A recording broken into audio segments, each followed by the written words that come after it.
Welcome back, you guys. Talking with Laura Lopez about her trip in July down to Haiti to help out. And you were with, the group that you were with was Project Metashare. Yeah. So let's put a little context around that. Who is Project Metashare and what were they doing there initially? Okay, Project Metashare was founded in 1994.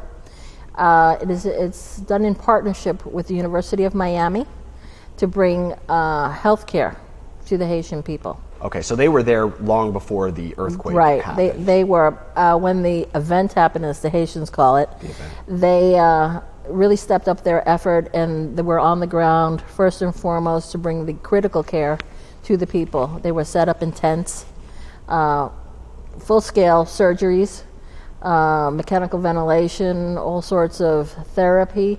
I even think they started prosthetic fittings in the tents. They have one of the best prosthetists that are working with them. Some amazing people who have dedicated their life to working with Project Metashare.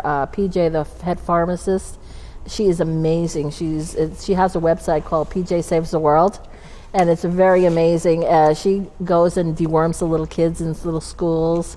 Deworms them, which is really, because most of the Haitians have worms. Yes, they do. And is that because of the polluted water that they have to drink? Right, Yeah, right. okay. And they have worms in H. pylori, which can give you ulcers, which I have. I came back with H. pylori. Oh, Nice little really? gift, But we have antibiotics and stuff that can take care of that. Where they don't have antibiotics. Right. You know, they won't give anybody more than a 10-day course of drugs, because there's just not that much to go around. Okay. So what was your role actually with Project Metashare? What were you there to do? Well, was there to do all things having to do with breathing. Okay.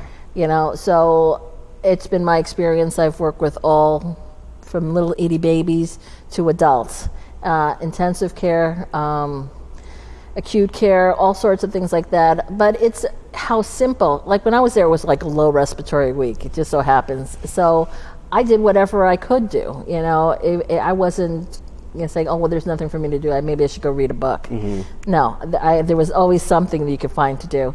But you know, something simple as getting somebody to deep breathe and cough, so that they don't end up with like post-operative or traumatic pneumonia. That, you know, having incentive spirometry, you know, which is like, and just having people deep breathe and cough. It can save somebody's life. That's amazing. You know, because there's a lot of spinal injuries because of the earthquake, and so they don't have use of their muscles, so it's even harder for them, and they're more of a setup to get pneumonia. That, breathing treatments, we had some asthmatics come through. Of course, the CPR for, we had quite a few codes, babies on ventilators. I was very fortunate when I went, there was 2 respiratory therapists, you know, which is wild, because I didn't think that many of them were going to be there, and then the next week there was none coming.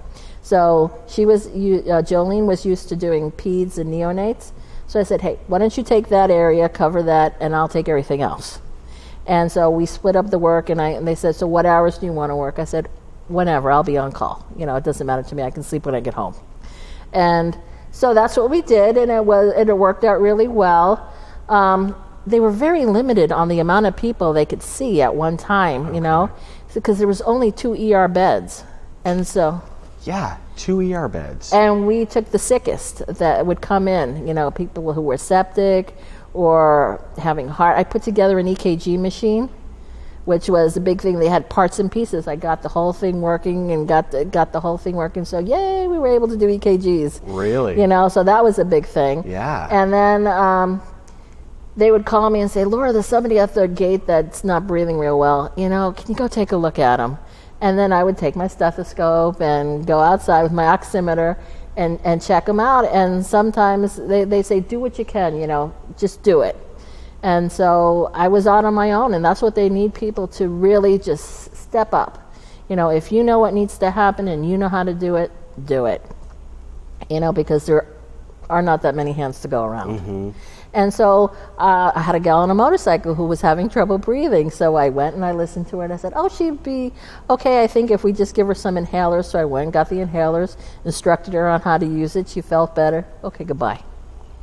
You know, and so it goes. Wow. You know, but in the same token, I was also I was in the courtyard, and all of a sudden I just had a sense that something was not right. And I looked up at the gate, and I saw this guard talking to this mom with a baby in her hand.